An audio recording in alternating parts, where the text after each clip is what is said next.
38. Eto na ang mag-partner na mas paliliwanagan tayo pagdating sa batas.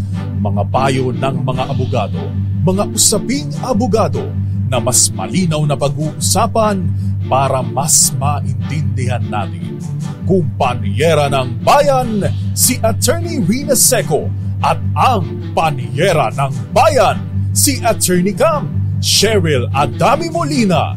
Dos Kumpanieras sa DZRH Radio, DZRH TV at DZRH Online. Bago mo kasuhan, bago ka pumirma, bago ka makipagkasundo, makinig muna sa Dos Kumpanieras. Dos Kumpanieras. Magandang gabi, Pilipinas.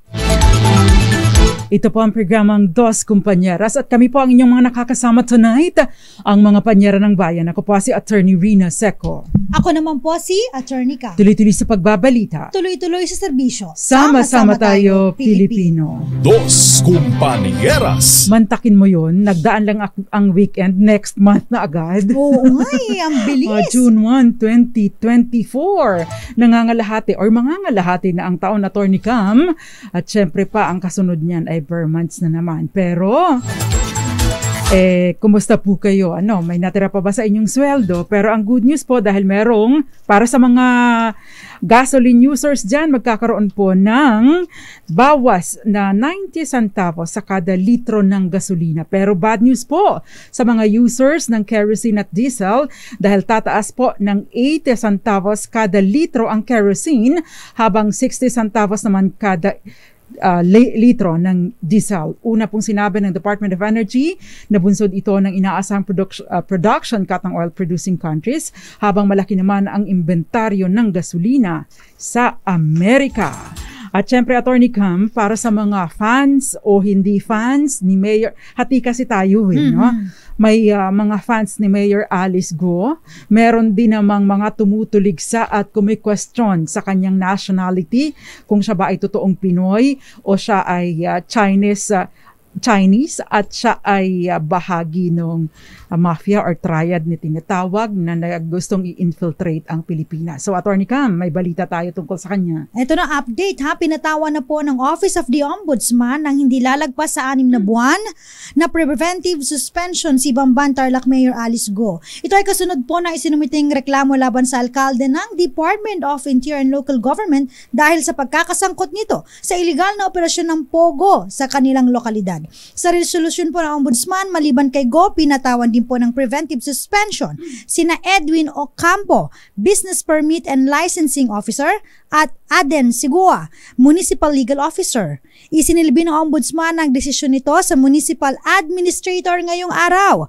Una nang kinasuhan ng katiwalian ng DILG si Go noong May 24 dahil sa pagbibigay ng business permit sa Hongsheng Gaming Technology Incorporated o ang nadiskubring Pogo Hub sa Tarlac. Dos Kumpanieras. Hindi po yan ang tatalakayin natin, pero I think it's interesting for everybody na nakasubaybay dito sa kwento ng buhay, teleserye na buhay ni Mayor Alice Go. Okay. Ang tatalakayin po natin ngayon ay patungkol sa isang letter or text message sa atin, or hindi, private message pala, hindi pala text kasi hindi naman alam ang number namin. Private message ng isa nating tagapakinig at sinamarize ko, in-screenshot ko po ito, pero sinamarize ko na lang para hindi masyadong mahaba. Pero in essence, ganito yung kanyang tanong. Inangkin ng kapwa ko tagapagmana ang parte ko, ano ang pwede kong gawin? Dos Kumpanieras.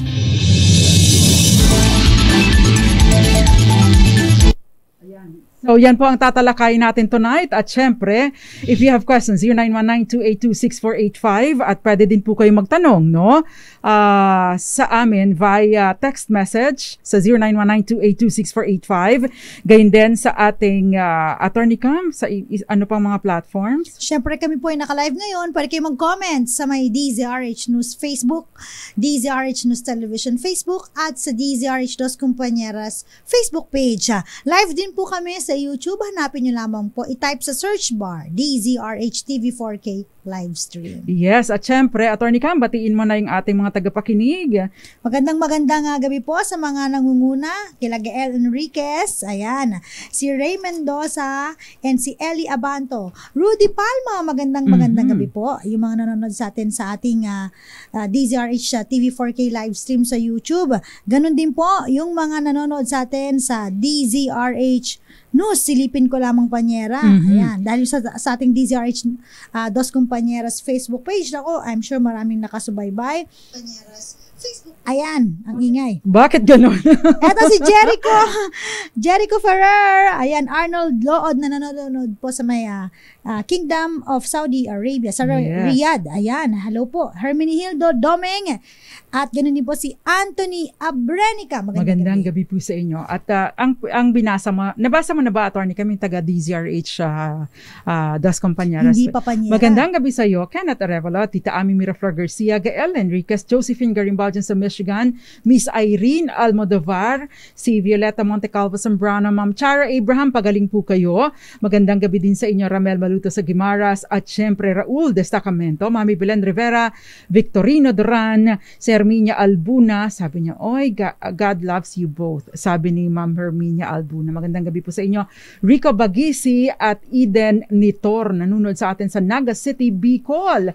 Si Rudy Palma at Wilson Aldea, gayon din. Si William Crispin at eto, yung may question dito si William Crispin, masasagutin natin mamaya. Gayon din si Valentina Milena Poncia, magandang gabi daw sa atin at sa mga kanyang mga kaklase na taga Dos Compañeras class. Dos Compañeras. Totoo naman po, parang ito yung kaunting session, no? Yes. Law Class 101. Dahil mga basic lang po ang mga tinatalakay natin at interesting ang topic natin ngayon. Although in the past, no, we have discussed in several episodes yung tungkol sa mana. Pero syempre, hindi po nauubos ang usapin kapag mana ang pinag-uusapan. Again, no, isang full subject po ito sa law school plus meron pang review at another review before the bar exam. So medyo matagal-tagal na usapin at yun, hindi pa rin ako cover yung lahat ng mga usapin patungkol sa mana. Kaya naman po, wag po kayong mauubusan ng pasensya o kaya baka magsawa kayo sa usaping mana pero nakakasawa siya kung pag-uusapan lang. Pero kung kayo ang magmamana, ay kakailanganin po ninyo ang ating mga tinatalakay dito, yung mga impormasyon, basic information patungkol sa mana. Dos Compañeras. Saka hindi lang yan Panyera, alam naman natin kapag mana ay talagang dyan po nag-uugat yung mga away-away ng mga magkakapatid, ng mga tagapagmana at dyan na po nagkakaroon ng sigalot. Oo. Kaya naman po hopefully hanggang sigalot lang, Attorney Yes. Cam, dahil yung iba ay nagkakaroon ng patayan o kumbaga parang nagtatakwilan na sa isa't isa dahil nga po sa mana na naiwan, supposedly hindi pinag-aawayan kundi pinaghahati-hatian. Ayan. So yung question po na ay naangkin ng kapwa tagapagmana ang parte ko ay ano ang pwede kong gawin? Ano nga ba ang pwede niyang gawin? Well, actually, hindi naman po namin kayo pwedeng turuan step by step kung ano ang pwede niyong gawin kung nagkakaroon na ng ganitong awayan. Pero the best effort is the best thing to do na pwede po ninyong unang-unang gawin is subukin po ninyo na kayo ay magkasundo-sundong lahat ng mga tagapagmana. Bakit? Napakalaki po ng magagastos ninyo. Plus, masasayang ang oras at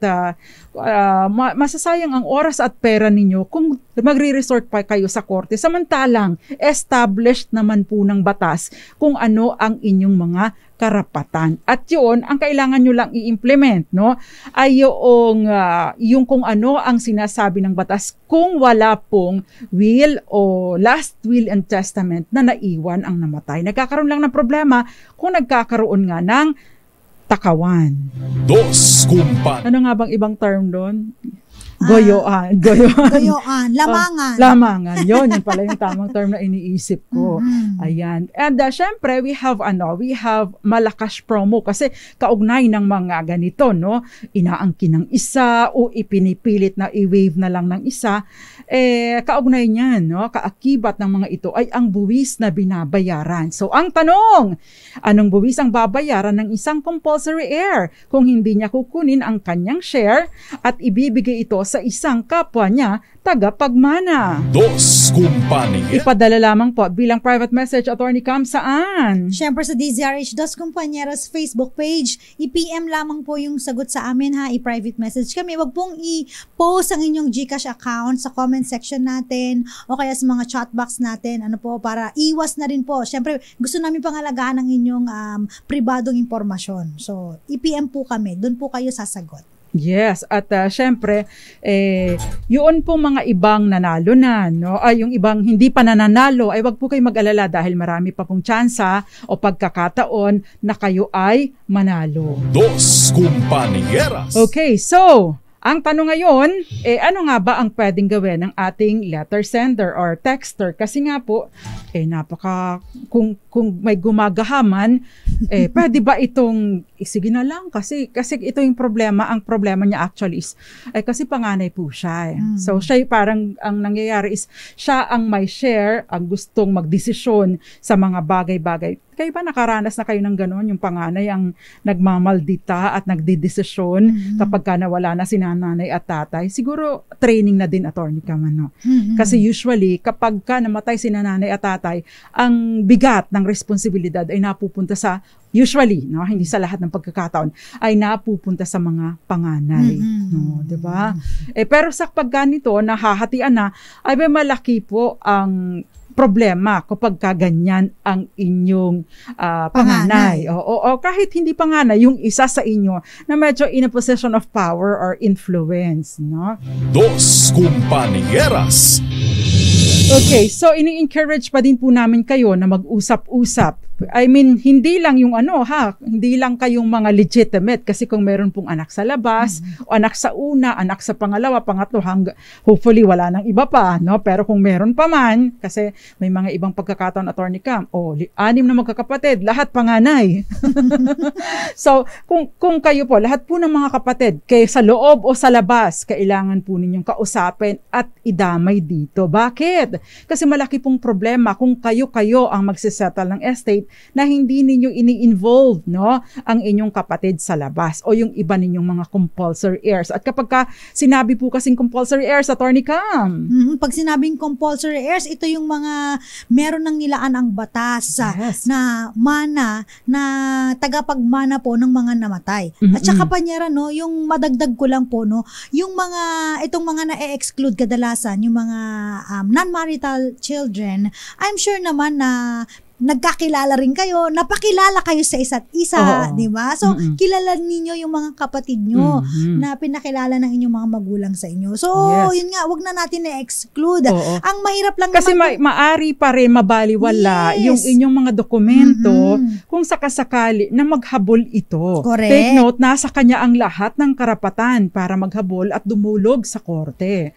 Yan, Attorney Cam, next. At saka itong mga nag-exclude naman na ito, binibigyan po kayo ng time frame ng batas. Ayan, para mahabol ninyo yung inyong karapatan na magmana. Ayan. Dapat din po kayo ay alerto, no? Kasama po ito sa pagsusulong ng inyong karapatan. Otherwise, meron pong tinatawag na latches. Ano ba yung latches? No? Parang tinulugan mo ang inyong karapatan. Take note po, kahit nga po sa pansitan, hindi dapat na tinutulugan. Dos Kumpanieras. Yan. Again, no, pinakamainam na gawin yung tinatawag na extrajudicial settlement of estate. Correct. Kung saan kayong lahat ay uupo at pag-uusapan ninyo, no, yung paano ninyo hahatiin. Kung sakasakaling wala pong wala pong will na naiwan yung namatay. At ito naman po ay dapat na guide din kayo kung walang will, hating kapatid. Depende kung ikaw ay legitimate or illegitimate or marital or non-marital. Yun. So, dapat nating ino-honor yung karapatan ng bawat isa. At take note po, even yung mga anak ng mga namatay na ninyong kapatid, dapat po ay isinasali ninyo sila. Dos Compañeras. Kung hindi po kayo nagkakasundo, no, that is the time na kayo ay, no, mag-usap-usap sa harap ng isang abogado or person of influence. At kung hindi pa, that's the time mag-engage na kayo ng abogado, pero be ready with the expenses because wala pong nagpo-pro bono sa ganitong mga kaso. Dos Compañeras. Anyway, yan po ang tinatalakay natin tonight. Teresa Arsa, magandang gabi sa iyo, and Herminio Villaluz. At magbabalik pa po ang programang Dos Compañeras. Ilan po muna mga paalala ang tanong sa ating DZRH Malakas promo. Anong buwis ang babayaran ng isang compulsory heir kung hindi niya kukunin ang kanyang share at ibibigay na lamang ito sa kapwa niya, tagapagmana, no? Sa isang kapwa tagapagmana. I would like to make it clear, sa isang kapwa tagapagmana. Kasi may pagkakaiba po kung i-waive na lang niya ito sa kanyang sarili lang, sa kanyang mga lahat ng mga tagapagmana, or i-waive lang niya ito sa kanyang isang paboritong kapatid o yung nagpapwersa sa kanya na i-waive yung kanyang share. Ang sagot po dyan ay tatalakay natin as we go along, at kami pa rin po ang inyong mga nakakasama tonight, ang mga panyera ng bayan. Ako pa si Attorney Rina Seco. Ako po si Attorney Cam. Dito lang po sa Dos Compañeras. Dos Compañeras. Nagbabalik pa ang programang Dos Compañeras at tinatalakay po natin kung sakasakaling inaangkin ng kapwa tagapagmana mo ang iyong parte sa mana. Anong pwedeng gawin? Unang-una, binanggit na natin. Ay, kami pa rin po ang inyong mga nakakasama. Ako po si Attorney Rina Seco. Ako po si Attorney Cam. At tinatalakay nga po natin kung ano yung pwedeng gawin ng kapwa tagapagmana kung ang parte mo ay ayaw niyong ibigay dahil kinukuha niya sa iyo. Dahil, panganay ako, bunso ako, paborito ako ni nanay at tatay, ni na mama at papa, mommy and daddy. Ayan. No? Pwede ba yun? Nabaging basihan na pagiging paborito? Hindi po. No? Dahil nga, katulad ng binanggit ni Attorney Cam, yung mga compulsory heirs, no, ay pantay-pantay na nagmamana. No? Maliban na lamang kung ang isa sa kanila or ang ilan sa kanila ay meron silang classification as to legitimate and illegitimate. Dahil ang parte, Attorney Cam, ng isang illegitimate child ay kalahati lamang po ng share ng isang legitimate child. Yes. So, ibig sabihin kung may 1 milyon ang isang legitimate child, ay kalahati nun is 500,000. Yun lamang ang kanyang matatanggap. Ito ay something na dapat tinatingnan, no, ng ating mga mambabatas dahil hindi naman nila kasalanan na hindi kasal ang kanilang mga magulang. Dos Compañeras. By the way, ito ay nag-a-apply hindi lang dun sa mother side mo, ha, no? Kung halimbawa si nanay, no, meron siyang anak sa pagkadalaga, pagkatapos nag-asawa siya, namatay si nanay, no? Ang share po noong anak sa pagkadalaga, kalahati lang ng share nung anak niya sa kanyang mister, sa kanyang asawa. So ito po ay it works both ways, sa nanay, gayon din sa tatay, no? Hindi lang doon sa tatay lang. Ayan. Dos Compañeras. So sana, Panyera, no, maisipan na parang tanggalin na yung distinction ng non-marital tsaka marital. Again, sabi nga ni Panyera, hindi naman po kasalanan ng mga pinanganak po sa labas, no, na sila po ay ipanganak ng ganong sitwasyon. Yes. Diba, Panyera? So as to the pagmamahal, siguro baka, diba, pantay-pantay. So pantay-pantay na rin yung share. Although minsan, Attorney Cam, mas kawawa yung mga non-marital children, especially, no, kung ang namatay ay mayroong legal na pamilya, no, dahil most of the time nadi-deprive or kaunti ang natatanggap ng mga sa sustento pa lang, Attorney Cam. Syempre, pag nandoon sa asawa, no, yung mga anak sa asawa na, of course, it doesn't happen all the time naman, no? May mga pagkakataon din na mas kawawa yung mga legitimate dahil sila yung pinagkakaitan dahil sumakabilang bahay, no, at doon na buhos ang atensyon at finances ni tatay.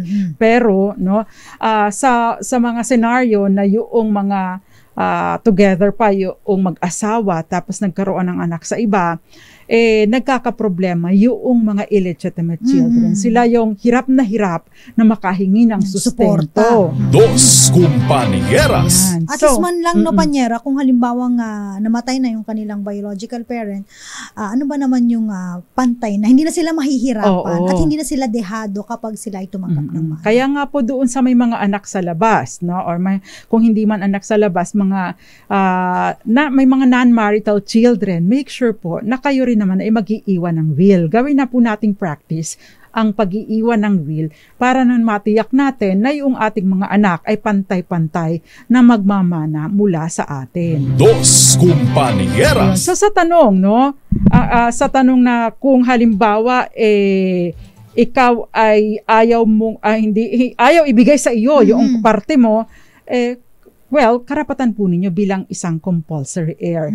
Hindi po kayo maaaring hindi bigyan o pagkaita ng inyong mana, no? Maliban na lamang kung kayo mismo ang voluntaryong magwi-waive nito. In which case, dapat po ito ay mag-reflect sa isang dokumento. But kahit pa magkaganoon man, mag-waive man kayo, kasali at kasali pa rin kayo dapat sa settlement of estate because, no, kayo po ay kailangan pumirma sa dokumento. Yun yung madalas binabanggit ni Attorney Cam, no? Extrajudicial settlement of estate with waiver of rights. Pwede po itong mangyari na ganito. Dos Compañeras. In fact, marami-rami na din, Attorney Cam, yung nagawan ko ng dokumento na ganito. Kasi yung iba naman, yung mga, like for example, mag-asawa, namatay si tatay, naiwan si nanay, may mga anak siya na inaalagaan naman siya ng mga anak niya, wini-waive niya pabor sa kanyang mga anak para wala nang matitira. I mean, hindi na magpag-aawayan pa ng kanyang anak kung sakasakali na mawala na siya. Dos Compañeras. Isa po itong maganda, kaya lang, syempre, you have to make sure na aalagaan din ninyo yung iyong natitirang magulang. Yan. Ako naman, Panyera, nakahawak ko ng ganyan, baliktad naman. So, yung mga anak ang nag-waive in favor sa nanay o yung naiwan na asawa. Yan, kahit ano yan pa pwede po yan. No? Yung mga naiwan naman, huwag kayong magsaswapang. No? It has to be voluntary yung pag-waive. At syempre, yung waiver, pag ginawa sa isang tao lang, subject po ito sa donor's tax. No?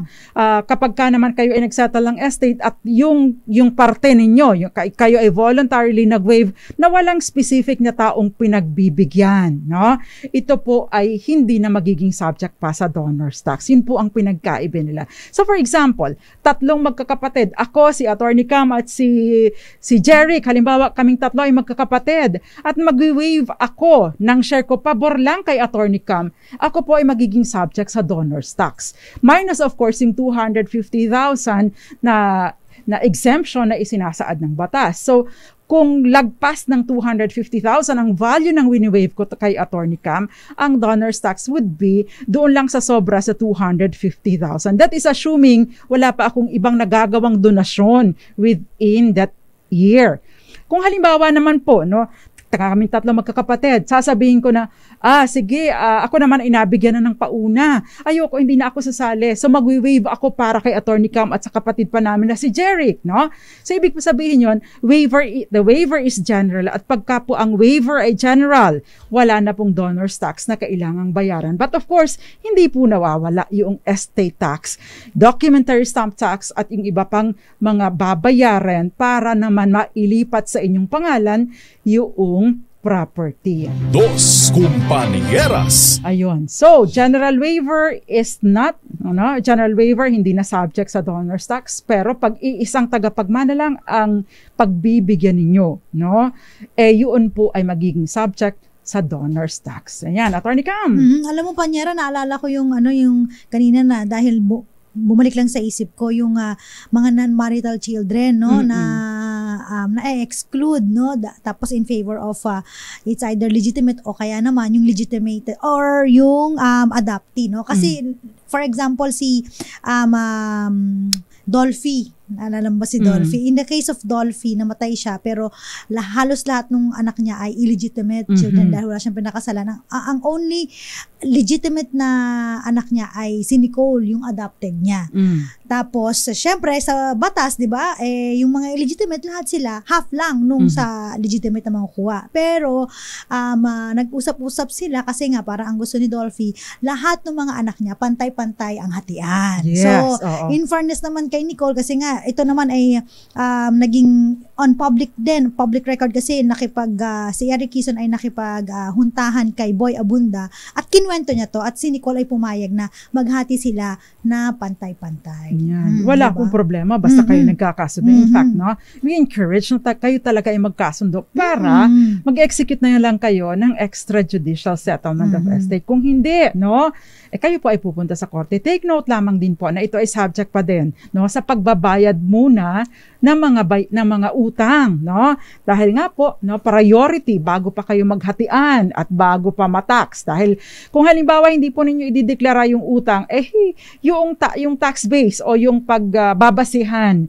ng buwis ay mas malaki dahil yung utang mababawas po doon. Kaya lang the utang should be, no, may katibayan, no, yung promissory note o halimbawa yung mortgage agreement. Kaya para sa mga nagpapasangla or sumasangla, make sure din na nasusulat ang inyong sanglaan, 'di ba? Dos Compañeras. Ayan, Attorney Cam, no? Binanggit na natin kanina kung ano yung sagot doon sa question. Ria po ang pangalan ng nagpadala nito, no? So, next question. Oo, no? Yung sa mga gusto sumali po sa Malakas, remind ko lang po kayo, anong buwis ang babayaran ng isang compulsory heir kung hindi niya kukunin ang kanyang share at ibibigay ito sa isang kapwa tagapagmana. Ang lino ng paliwanag ni Panyan. Kapag di niyo pa nasagot yan, ay, ewan ko na lang. No? Bagsak. Sabi ni Boboy Pertos, magandang gabi daw sa mga mula dyan sa Puerto Princesa City sa Palawan. Si Gael Enriquez, ito yung magandang panuntunan ni Gael. Sabi niya, basta ako, hindi na makikiparte. Nagpupundar ako para sa sarili. Tama naman, Attorney Cam. Eto, sabi dito, ilang taon po ba ang binibigay ng batas kung halimbawa po na merong hindi binigyan ng mana, no, na-exclude, na itsapwera na tagapagmana. So, ang binibigay po ng batas, no, pwede nyo pong magkaroon po ng new settlement within 2 years, no, after nung settlement tsaka distribution ng estate. So, pwede pa po kayo na na mag-seek ng bagong settlement kasi nga po, again, wag po natin i-itsapwera yung mga iba pa nating tagapagmana. Lalong-lalo na, no, alam nyo naman po na ito po ay kapatid ninyo, pinakilala sa inyo. Ang mahirap lang naman, Panyera, kapag halimbawa hindi nyo kilala tapos biglang lumutang. So, kailangan lang na pagpapatunay. Kaya nga nire-require na magkaroon ng annotation, no, doon sa likod ng title ng property. By the way, yun pong 2 years na yun ay applicable kung halimbawa ay nailipat na, no? Nailipat na. Kung nagkaroon ng nailipat na sa third party or third persons. But kahit po gaano nakatagal, for as long as nananatili pa po sa heirs, yung title ng property, no, ay maaari pa rin po kayo maghabol. Kaya lang, paaabutin mo ba ng ganito? I-risk mo ba?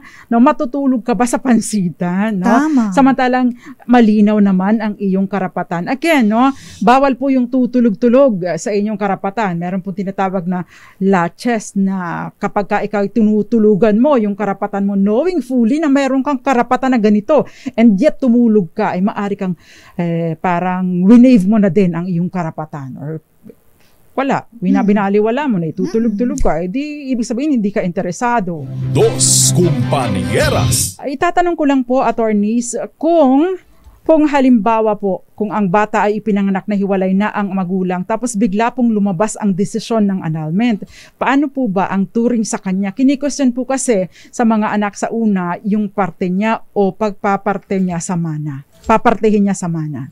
Ayan. Gusto kong malaman, is this really, kasi ang ang term na annulment, Attorney Cam, has become the general term for annulment of marriage and declaration of nullity of marriage. Akala natin yung annulment ay tsaka yung declaration of nullity ay iisa lang. Ano po ba yung basihan, no? Ano po ba yung aktual na petisyon na isinampa ng kung sino man ang nagsampa? Is it declaration of nullity or of marriage or annulment of marriage based on what, no? Kung halimbawa po ito ay declaration of nullity of marriage except yung under ng article, ano nga ba yung psychological incapacity? 36, no?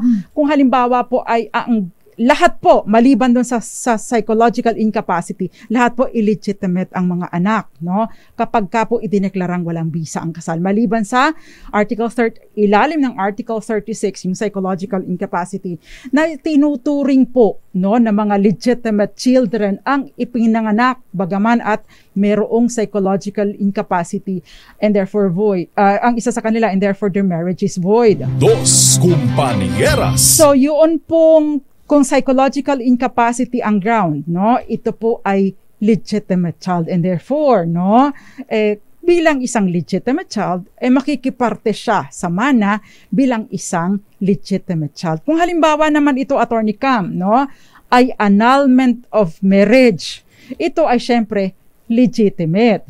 Therefore, so bilang legitimate din ang kanyang magiging parte sa mana, maliban na lamang, no, kung ang ground ng annulment ay fraud at ang sinasabi doon sa at ang fraud na ito ay yung itinago na siya ay anak, anak sa iba. Ibig sabihin pinakasalan lang siya dahil explain mo nga, Attorney Cam, pinakasalan lang siya dahil buntis na si nanay na akala ay sa kanya silbing pinaangkin kay tatay yung bata kaya siya pinakasalan. Kapag ka po ganito at napatunayan, syempre, illegitimate yun na maituturing. Dahil nga, yun nga ang naging basihan ng, ang tawag doon, ng annulment of marriage. Dos Compañeras. Komplikado po itong mga ganitong usapin, no? So, kailangan po ay specific kayo kung ano yung ground, no, ng inyong nag-grant ang inyong petition. Ayan.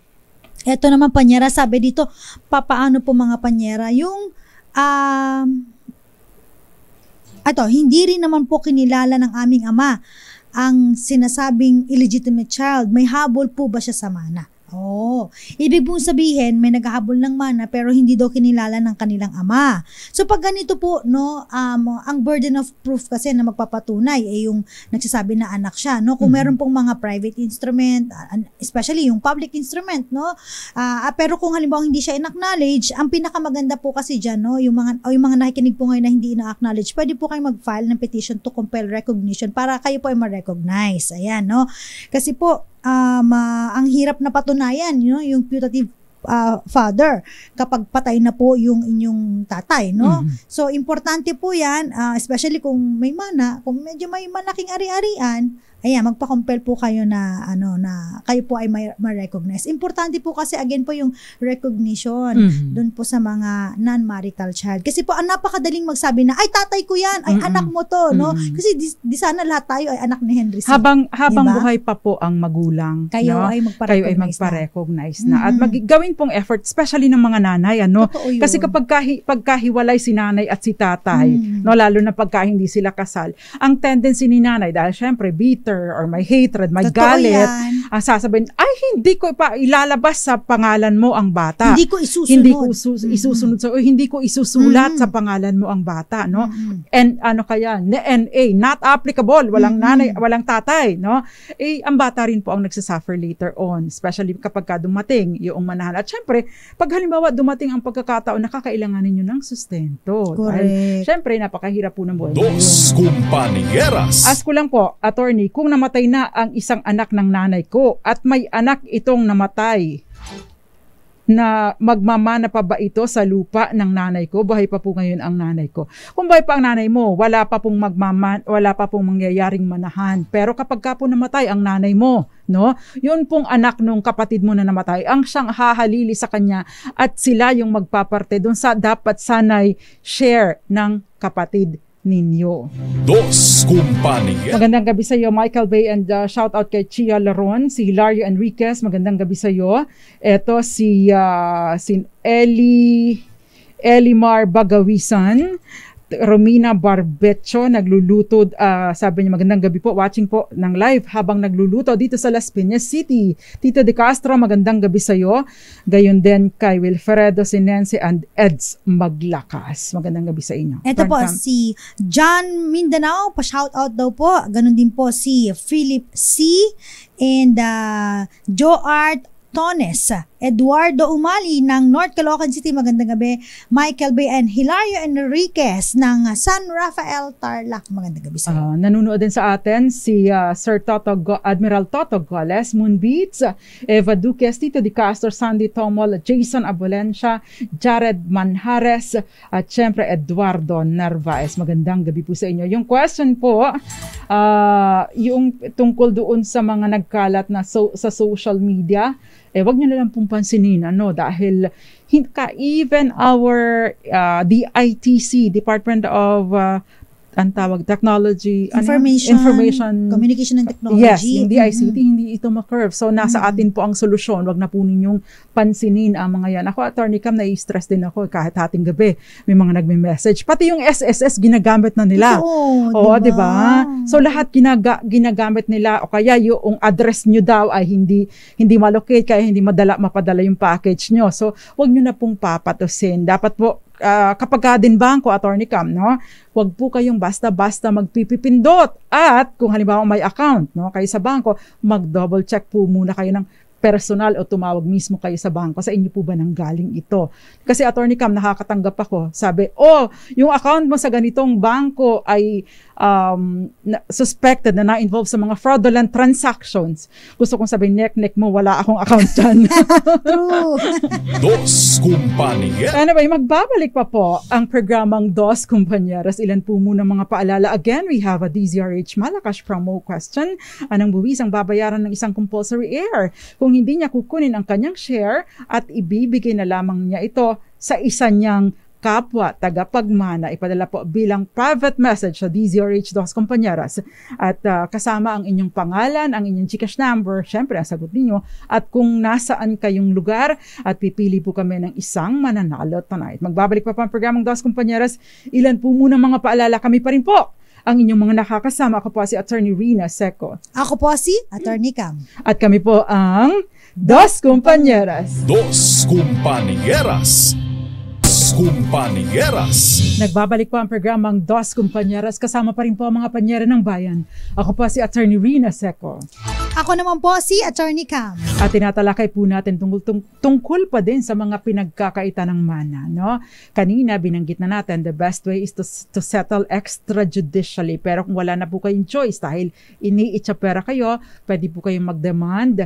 O unang-una, magpadala po kayo ng demand letter. Pangalawa, kapag ka po hindi pa rin tumugon, yung mga taong involved, mga co-heirs ninyo, you go to court. But of course, yung diskarte po ng abogado ninyo ang mananaig. But karapatan po ninyo na maipaliwanag or mapaliwanagan kayo kung ano ang pagdadaanan ninyong proseso. At syempre, you have to provide yung mga documentary requirements para po sa pagsasettle ng inyong estate. Dos Compañeras. Napakahalaga po ng yung death certificate ng inyong magulang. Napakahalaga din po ng inventory ng mga properties, copies of the title of your properties, at syempre yung tax declaration, at maraming iba pa. Yung death certificate po galing sa PSA or Philippine Statistics Authority, original copy. Huwag niyo pong iwawala yung resibo, kasama po yun sa inyong mga ebidensya. Yan. Hindi po matatanggap or hindi po walang value ang death certificate kung hindi kasali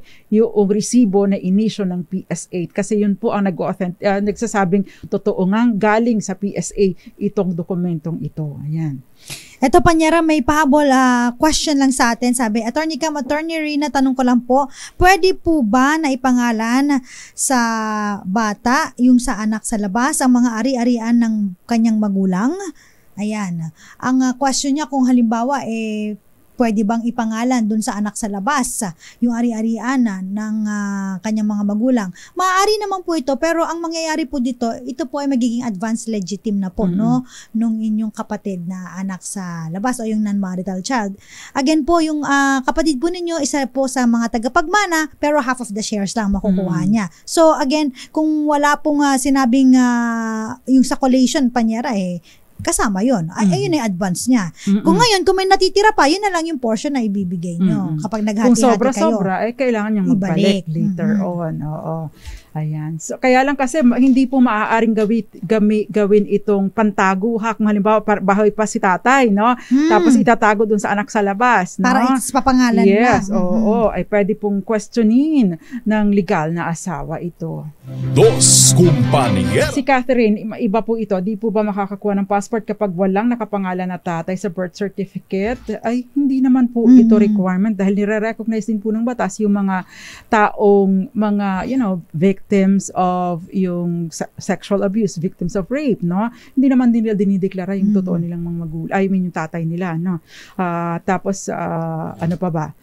Yung mga hindi kinilala, no? So, hindi naman pwedeng basta-basta mo nalang ilagay kung sino ang tatay mo doon. Yung mga tumakbo dyan, diba? Mga tinakbuhan, ng mga irresponsableng naghahasik ng kanilang similya. Yung legally adopted ba can be considered as primary heir? Yes. Kung legally adopted po, considered sila as compulsory heir, katumbas ng share ng isang legitimate, no? Pagdating po sa manahan, malaki po ang natatanggap ng legally adopted kumpara doon sa mga illegitimate or non-marital children. Dos Kumpanieras. Attorney Cam. Ito, sino po ba ang may karapatan, ang tunay na anak o ang adopted? Kahit nakapangalan po sa adopted ang properties, may karapatan po ba ang mga anak? Ito naman, paborito ang adopted, no?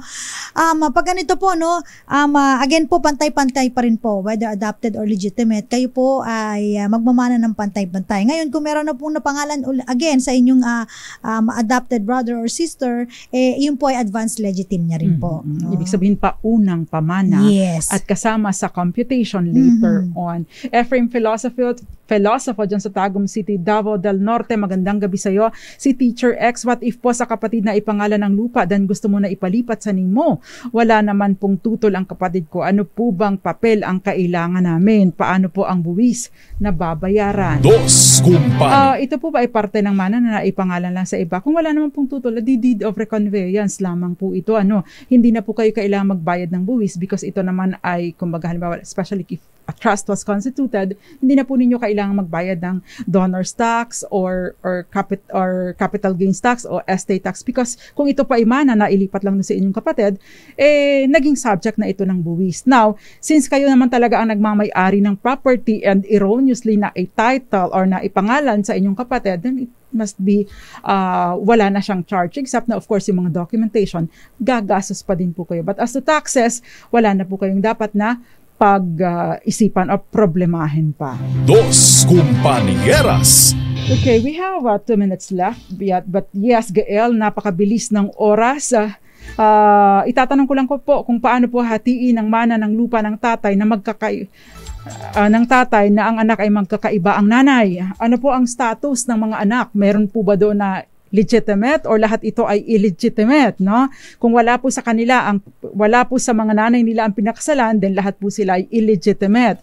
Ngayon, ang tanong, meron po bang legal na asawa? No, posible kasi may legal na asawa pero lahat ng mga anak ay anak sa labas. Pwede din naman, Attorney Cam, na walang asawa, merong mga anak sa pagkabinata pero meron buhay pa ang mga magulang kasi depende po ang magiging hatian. But definitely if these are all illegitimate children, wala pong naiwan wala pong naiwang asawa at puro illegitimate at buhay pa ang magulang, kalahati po ng buong estate ay mapupunta sa magulang at kang kalahatiin po ang paghahati-hatian ng mga illegitimate children. Halimbawa naman po, lahat ito ay illegitimate children. Pagkatapos ay may naiwang mga kapatid, abay maaari pa rin pong magmana yung mga kapatid kasi yun pong illegitimate children ay, medyo discriminated pa din pagdating sa mga hatian. Dos Kumpanyera. Ande Marquez, Maraming salamat sa panonood at maraming iba pa. Attorney Cam, sa ating DZRH Malakas promo question na Sa katanungan na anong buwis ang babayaran ng isang compulsory heir kung hindi niya kukunin ng kanyang share at ibibigay ito sa isang kapwa tagapagmana. Ang tamang sagot po ay Donor's tax. Donor's tax. Of course, ibang usapin po yung estate tax dahil yun po ay sa lahat ng buong ipinapamana. Dos Kumpani. Sumagot ng Donor's tax, congratulations sa iyo. Mula sa Almazauno, Las Piñas City, congratulations, Romirna Barbecho. Ayan, hindi pa siya nananalo ever since Attorney Cam based sa ating record sa ating Dos Compañeras. Congratulations po. At syempre, antabayanan lamang po ang this weekend ang inyong napanalunang premyo. At nakasama po natin tonight ang mga nag-assist sa atin. Nag-assist pa rin sa atin si Miss Gail at saka si Kenneth Arevalo. At syempre, ang ating gwapong single and available ba ite? Hindi na pala. Si Jeric, ang tawag ko dito Jeric Caraval. Para si Jeric Barreto.